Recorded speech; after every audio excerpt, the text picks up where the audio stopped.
का बयान सामने आया है। सरकार की छवि खराब करने की कोशिश की है।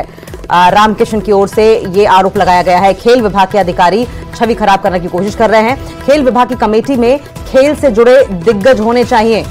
तो ये बड़ी अपडेट आ रही है। मनु भाकर खेल रत्न अवार्ड विवाद में नामित अवार्ड लिस्ट में मनु भाकर का नाम नहीं है। विवाद पर मनु भाकर के पिता रामकिशन का बयान सामने आया है और कहा है कि सरकार की छवि खराब करने की कोशिश हो रही है। रामकिशन खेल विभाग के अधिकारी कर रहे हैं छवि खराब करने की कोशिश रामकिशन की ओर से, जो कि मनु भाकर के पिता है। ये कहा गया है खेल विभाग की कमेटी में खेल से जुड़े दिग्गज होने चाहिए। और चलिए अब आपको ये सुनाते हैं कि आखिर मनु भाकर के पिता ने और क्या कुछ कहा है। शॉकिंग लगा कि खेल कमेटी ने जो रिकमेंडेशन में मनु भाकर का नाम नहीं शामिल किया, उस पर डिस्कस नहीं किया। इवन एक दो पुराने खिलाड़ियों ने उसके बारे में बात करने की कोशिश की, तो भी जो खेल विभाग के जो बाबू बैठे हैं, ब्यूरोक्रेट्स बैठे हैं, उन्होंने ये कह के चुप करा दिया कि नहीं वो जिसने एप्लीकेशन नहीं डाला उस पर डिस्कस नहीं करेंगे। मुझे लगता है सरकार की छवि खराब करने की पूरी कोशिश करते हैं इस तरह के अधिकारी। सब लोग मानते हैं इस तरह की चीजें कि पनिशमेंट पोस्ट होती है अधिकारियों के लिए कि खेल डिपार्टमेंट में भेज दो। मैं तो यही कहना चाहूंगा कि इस तरह की कमेटी में खेल के लीजेंड होने चाहिए। बहुत सारे खेल के लीजेंड हैं, पीटी उषा है, अभिनव बिंद्रा है, अंजू बॉबी जॉर्ज है, अंजलि भागवत है। इस तरह के खिलाड़ियों को लेना चाहिए जिनको खेल की ज्ञान हो, न कि एक रिटायर्ड आदमी को चेयरमैन बना के दो चार बाबुओं को बोल दो और ऊपर से फरमान जारी करो। ये सही नहीं है। तो बाकी तो देशवासियों को पता है कि मनु ने 75 साल में इकलौता ऐसा कारनामा किया है कि जो बहुत ही सराहनीय और बहुत बड़ा था, जिसमें पूरा देश प्राउड फील कर रहा था। और इस तरह के अवार्ड से उसको इग्नोर करना, उसको अनदेखी करना, कहीं ना कहीं खेल को डिस्करेज करने की बात है। खेल को डिस्करेज, खिलाड़ियों को इनकरेज करना चाहिए, न कि इस तरह की कंट्रोवर्सी जो सरकार के बाबू कर रहे हैं वो नहीं करनी चाहिए। और चलिए अब आपको बताते हैं कि आखिर पूरा विवाद ये है क्या। पेरिस ओलंपिक 2024 में भारत को एक के बाद एक 2 मेडल दिलाने वाली युवा खिलाड़ी मनु भाकर का नाम खेल रत्न अवार्ड की लिस्ट से गायब है, जिसे लेकर अब सवाल उठने शुरू हो गए हैं। मंत्रालय का यह कहना है कि मनु ने इसके लिए आवेदन नहीं किया है, लेकिन उनके पिता रामकिशन भाकर ने कहा है कि उनकी बेटी ने आवेदन किया है। मेजर ध्यानचंद खेल रत्न अवार्ड भारत का सर्वोच्च खेल रत्न सम्मान है और इस सम्मान के लिए हरमनप्रीत सिंह और पैरा एथलीट प्रवीण कुमार के नाम की सिफारिश की गई है। जबकि मनु का नाम सामने नहीं आया तो विवाद होना भी लाजमी है। आपको बता दें कि खेल सम्मान के लिए खिलाड़ियों को आवेदन करना होता है। खेल मंत्रालय के अधिकारियों का कहना है कि मनु ने इसके लिए आवेदन नहीं किया और इस पूरे मुद्दे पर मनु के पिता रामकिशन भाकर ने कड़ी प्रतिक्रिया दी है। उन्होंने बताया कि मनु ने आवेदन किया था, लेकिन समिति ने कोई जवाब नहीं दिया। वैसे भी अगर आपको अवार्ड के लिए भीख मांगनी पड़े तो एक ही ओलंपिक में 2 मेडल जीतने का क्या मतलब है। हालांकि खेल मंत्रालय की तरफ से खबर यह भी है कि अभी नाम तय नहीं हुए हैं। जो फाइनल लिस्ट होगी उसमें मनु का नाम होगा।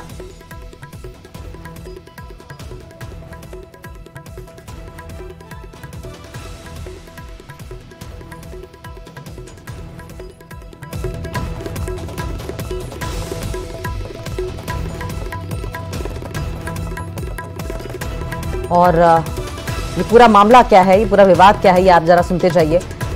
पेरिस ओलंपिक 2024 में भारत को एक के बाद एक 2 मेडल दिलाने वाली युवा खिलाड़ी मनु भाकर का नाम खेल रत्न अवार्ड की लिस्ट से गायब है, जिसे लेकर अब सवाल उठने शुरू हो गए हैं। मंत्रालय का ये कहना है कि मनु ने इसके लिए आवेदन नहीं किया है, लेकिन उनके पिता रामकिशन भाकर ने कहा है कि उनकी बेटी ने आवेदन किया है। मेजर ध्यानचंद खेल रत्न अवार्ड भारत का सर्वोच्च खेल सम्मान है। इस सम्मान के लिए हरमनप्रीत सिंह और पैरा एथलीट प्रवीण कुमार के नाम की सिफारिश की गई है। जबकि मनु का नाम सामने नहीं आया तो विवाद होना भी लाजमी है। आपको बता दें खेल सम्मान के लिए खिलाड़ियों को आवेदन करना होता है। खेल मंत्रालय के अधिकारियों का कहना है कि मनु ने इसके लिए आवेदन नहीं किया। इस पूरे मुद्दे पर मनु के पिता रामकिशन भाकर ने कड़ी प्रतिक्रिया दी है। उन्होंने बताया कि मनु ने आवेदन किया था, लेकिन समिति ने कोई जवाब नहीं दिया। और वैसे भी अगर आपको अवार्ड के लिए भीख मांगनी पड़े तो एक ही ओलंपिक्स में 2 मेडल जीतने का क्या फायदा। हालांकि खेल मंत्रालय की तरफ से अभी ये तय नहीं हुआ है कि किसका नाम फाइनल लिस्ट में होगा। उसमें माना यह जा रहा है कि मनु का नाम भी होगा। तो मेजर ध्यानचंद खेल रत्न अवार्ड भारत का सर्वोच्च खेल सम्मान है। हरमनप्रीत सिंह और प्रवीण कुमार के नाम शामिल हैं। अवार्ड लिस्ट में मनु भाकर का नाम नहीं है, ये अभी तक की जानकारी है। खेल मंत्रालय का यह कहना है कि खिलाड़ियों को आवेदन करना होता है। खेल मंत्रालय ये भी कह रहा है कि मनु ने आवेदन नहीं किया। मनु के पिता कह रहे हैं कि ऐसे सम्मान का क्या फायदा जब हाथ फैलाने पड़े। हालांकि खबर ये भी सामने आ रही है कि शायद मनु भाकर का नाम जल्द अवार्ड के लिए सामने आ जाएगा।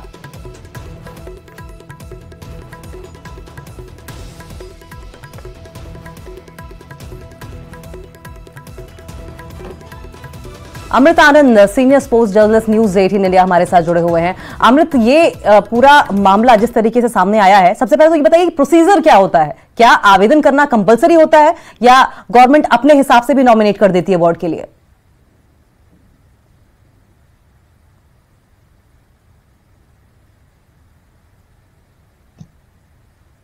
अमृत, क्या आप तक हमारी आवाज पहुंच पा रही है? जी अंकित, आवाज बिल्कुल पहुंच रही है। देखिए, दो चीजें इसमें हुई थी। जो मैटर हुआ निकल कर सामने आया था उसमें यह बात आई थी कि किस तरह से। अंकित, आवाज आ रही है? बिल्कुल आ रही है। अमृत, अपनी बात पूरी कीजिए। जी बिल्कुल, देखिए ये जो मसला निकल कर सामने आया है ये विवादों में है, क्योंकि उनके पिता से जो मेरी बात हुई उसमें उन्होंने कहा था कि हमने ऑनलाइन आवेदन किया था, 30 खिलाड़ियों का आवेदन हुआ था, उसमें मनु भाकर का नाम नहीं है। उसके बाद जब हमने स्पोर्ट्स मिनिस्ट्री से पूछने की कोशिश की कि आखिर ऐसा क्यों हुआ कि नाम उनका नहीं आ रहा है, तो उन्होंने कहा कि नहीं, अभी भी वक्त है। होता क्या है कि लिस्ट में कई बार ऊपर नीचे होता है, लेकिन फाइनल लिस्ट वही होती है जब उस पर खेल मंत्री साइन करते हैं। तो मनु भाकर, क्योंकि उन्होंने 2 मेडल जीते हैं इस ओलंपिक में, तो उनका नाम टॉप लिस्ट में है। ये बात कही जा रही है, कंसीडर किया जाएगा ये भी कहा जा रहा है। इसमें कुछ 1-2 खिलाड़ी और भी है जो हॉकी प्लेयर्स हैं जिन्होंने भारत का नाम रोशन किया था ओलंपिक में। तो कुल मिलाकर ये कहना है कि अभी भी कंसीडर किया जाएगा उनका नाम, ये ऐसा कहना है खेल मंत्रालय का। अमृत, प्रोसीजर क्या है? होता क्या है ना, अमूमन जब भी आप मेडल जीतते हैं तो खिलाड़ियों से कहा जाता है कि जब भी स्पोर्ट्स की मिनिस्ट्री के साइट्स पर अवार्ड्स को लेकर अंकिता, कई बार आपको अपने नाम को डालना पड़ता है।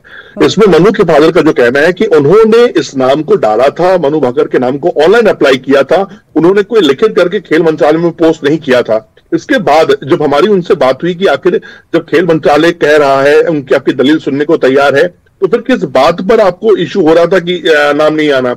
जो खेल फैंस हैं, जो खेल कवर कर रहे हैं, जो खेल के प्रशंसक है, उनका ये कहना है कि मनु भाकर का नाम आप कैसे इग्नोर कर सकते हैं? यानी उनका नाम हो चाहे नहीं हो, खेल मंत्रालय को खुद से इनिशिएटिव लेकर ये नाम करना चाहिए था, क्योंकि इनसे बड़ा अब नाम क्या हो सकता है? मनु भाकर, एक लोगों को ओलंपिक में एक मेडल जीतने के लिए सालों लग जाते हैं और वो एक ओलंपिक में 2 मेडल लेकर आई हैं, तो इससे बड़ा क्या हो सकता है? और वाकई ये मैं कहूंगा भी कि हाँ, एक चूक हम कह सकते हैं कि शायद हुई है, लेकिन फिलहाल बहुत देर नहीं हुआ है। अभी भी मनु के पिता ने जो बात कही है, जो नाराजगी जाहिर की थी, उसके बाद ये माना जा रहा है कि हाँ बिल्कुल अभी खेल मंत्रालय के पास टाइम है, इसमें नाम ऊपर नीचे हो सकते हैं। इसमें खेल मंत्रालय के पास ये राइट्स होता है कि वो किस खिलाड़ी को देना चाहे, किस खिलाड़ी को भी होल्ड पर कर सकते हैं, तो उनके पास ये भी पावर है। और मुझे लगता है कि मनु भाकर जो एक कंट्रोवर्सी चल रही है, खेल मंत्रालय इस पर जल्द ही मनु का नाम उस लिस्ट में डालेगा जिसमें उनको अवार्ड मिले। तीरंदाजी या शूटिंग से इतर अगर अमृत हम बात करें, आप लंबे समय से स्पोर्ट्स कवर करते रहे, क्या इस तरह का मामला पहले भी आपके संज्ञान में पहले कभी आया है? जी बिल्कुल ही, देखिए ये पहला मसला नहीं है। कई बार ऐसा आरोप लगता रहा खेल मंत्रालय पे कि वो फेडरेशन को लेकर, वो स्टेट को लेकर कई बार पॉलिटिक्स करते रहते हैं, या उनका ये आरोप लगता है उन पर कि आप प्लेयर्स को अपने पसंद से चूज करते हैं। लेकिन देखिए, कई बार हमने आप हॉकी को उठाकर देख लीजिए, हॉकी का एक लंबा लिस्ट है। अगर आप पिछले साल ओलंपिक हम देखे चले, फिर हम इस साल ओलंपिक जो हुआ जीती, जिसमें हमने जीता है मेडल, लगातार 2 ब्रॉन्ज 2 ओलंपिक में मिले हमें हैं, लेकिन कई खिलाड़ियों के नाम लिस्ट से बाहर रहे हैं, जिसको लेकर नाराजगी हॉकी फेडरेशन ने भी जाहिर की थी। तो ये नई बात नहीं है, क्योंकि देखिए लिस्ट बहुत लंबी होती है, आपके पास लिमिटेड स्लॉट होता है। अगर आप हॉकी टीम को ही देखें तो उसमें 14-15 खिलाड़ी हैं, बाकी पूरे फेडरेशन को अगर आप देखें, सिर्फ ओलंपिक ही नहीं है, इसके अलावा भी कई सारे गेम्स होते हैं, एशियन गेम्स होता है, वर्ल्ड चैंपियनशिप होता है, उसमें भी मायने रखते हैं खिलाड़ी का परफॉर्मेंस क्या है। लेकिन मनु की कंट्रोवर्सी इसलिए बड़ी हो गई क्योंकि मनु भाकर 2 मेडल जीती हैं और युवा खिलाड़ी हैं, जिस तरह से उन्होंने परफॉर्म दिखाया, भारत को पदक तालिका में ऊपर पहुंचाया, इसलिए फैंस जो है वो नाराज है। क्योंकि आप इस तरह से कैसे इग्नोर कर सकते हो? अगर एक मेडल है, आप चलो इसमें आप सुरभजीत है, शूटिंग में खिलाड़ियों का भी नाम मैं ले लूं, उनको आप इग्नोर कर रहे हो, लेकिन मनु भाकर जो 2 मेडल लेकर आई हैं उनको इग्नोर करना, ये खेल प्रेमियों को नहीं पच रहा है। ये खेल प्रेमियों को लगा कि शायद खेल मंत्रालय यहाँ जास्ती कर रहा है। इसके बाद ये पूरा कंट्रोवर्सी सामने आया। मनु के पिता के स्टेटमेंट भी हमने सुना कि उन्होंने कहा कि नहीं, अगर ऐसा प्रोसेस है तो फिर धक्का लगना बनता है। खेल मंत्रालय अगर ये कह रहा है कि आपको आवेदन करना होगा, तो फिर ये इग्नोरेंस है। तो उन्होंने ये रिक्वेस्ट की थी खेल मंत्रालय से कि आप, हमने ऑनलाइन आवेदन किया है, इसको आप देके कंसीडर करें। और मुझे लगता है कि जो ये आवाज उठी है पिछले कई दिनों से हम देख रहे हैं, ये आवाज खेल मंत्रालय तक पहुंची है। उन्होंने कहा भी है उन्होंने एक भरोसा भी दिलाया है कि अभी ये लिस्ट फाइनल नहीं हुई है, इस लिस्ट में नाम ऊपर नीचे किए जाएंगे। खेल मंत्रालय किसी के साथ नाइंसाफी नहीं करेगा, जो डिजर्विंग है कैंडिडेट उनको ये अवार्ड मिलेगा। अंकिता, अमृत, मनु भाकर के पिता ने पैनल्स ड्रॉ करने की कोशिश की और कहा है कि हरमनप्रीत सिंह और पैरा एथलीट प्रवीण कुमार के नाम की सिफारिश की गई है, तो मनु भाकर का नाम क्यों नहीं? अब क्योंकि कोई ऑफिशियल जानकारी नहीं है, ऐसे में हम माने कि आगे हम लिस्ट में मनु भाकर का नाम देख सकते हैं, ये बताइए। और साथ साथ हमें बताइए कि वो क्रेडेंशियल्स क्या होते हैं जिन पर किसी भी एथलीट को या किसी भी स्पोर्ट्स पर्सन को अवार्ड दिया जाता है। प्रोसीजर की हम बात कर रहे थे, उसको लेकर अभी तक क्लैरिटी नहीं हमें आ पा रही है। देखिए, सबसे पहले मैं बता दूं, मनु भाकर के पिता की नाराजगी की वजह जो थी, उनको ये लगा कि शायद मेरी बेटी को इग्नोर किया जा रहा है। और लिस्ट भी अगर हम देखें, जब पहली लिस्ट आई है तो उसमें नाम ना होना ये नेचुरल है। किसी को भी ये लगता है अंकिता कि आखिर अब क्या करना पड़ेगा मुझे कि ताकि मेरा नाम लिस्ट में आए। आप ओलंपिक में एक मेडल नहीं 2 मेडल लेकर आते हैं, तो ये एक मसला है। इसको मैं कह सकता हूं कि हाँ, यहाँ एक शायद जो कमेटी है, जो सिलेक्शन पैनल बैठा होगा, उनका जो लिस्ट फाइनल कर रहे होंगे, उनसे इग्नोरेंस हुई है या क्या, उन्होंने क्या वजह रही है, ये तो खेल मंत्रालय बताएगा। खेल मंत्रालय से जो हमारी बातचीत हुई है, जो हमने ऑफिशियल जानकारी उनसे लेनी चाहिए, उन्होंने ये कहा है कि देखिए अभी लिस्ट फाइनल नहीं हुई है, लिस्ट जल्दी फाइनल होगी और मनु भाकर डिजर्विंग कैंडिडेट है। ऐसा नहीं है कि कोई जानबूझकर उनको इग्नोर कर रहा है। पहली चीज तो ये। दूसरी बात ये अंकिता कि कोई भी खिलाड़ी है, उसके पिछले साल के परफॉर्मेंस को देखा जाता है। सिर्फ आप ओलंपिक अगर मैं हटा दूं, मैं ओलंपिक का मेडल हटा लूं, तो फिर आपने नेशनल लेवल पर क्या किया है। आपको अर्जुन अवार्ड की हम बात करें, खेल रत्न की बात करें, इस तरह के जितने बड़े पैमाने हैं, उनके जो क्राइटेरिया है वो क्या है, सिलेक्शन पैनल। तो मनु भाकर के लिए, क्योंकि एक पहला तो ओलंपिक मेडल जीतना बड़ी बात है, वो भी शूटिंग में 2 मेडल लेकर आई है वो एक ही ओलंपिक गेम में, और ये इतिहास है भारतीय ओलंपिक के खेलों का देखा जाए, दल का देखा जाए, तो ये नाराजगी बिल्कुल बनती है, इसमें कहीं से कोई गलत नहीं है। और हाँ, खेल मंत्रालय को ये विचारना होगा, सोचना होगा कि इस मनु भाकर का नाम इग्नोरेंस होना या मिस हो जाना वो पहली लिस्ट से, ये भी एक गलती है। क्योंकि आपको अब क्या चाहिए, एक खिलाड़ी इतना परफॉर्म कर रहा है, 2 मेडल लेकर आ रहा है, उसके बाद भी अगर वो लिस्ट में नहीं है पहली लिस्ट में आपके, तो आपको सोचना होगा कि कहीं ना कहीं आपकी प्रक्रिया में, आपका जो प्रोसेस है, उसमें कुछ इफ एंड बट जरूर है। बहुत बहुत शुक्रिया आपका अमृत। आप नजर बनाए रखें, आगे भी इस पर आपसे अपडेट लेते रहेंगे।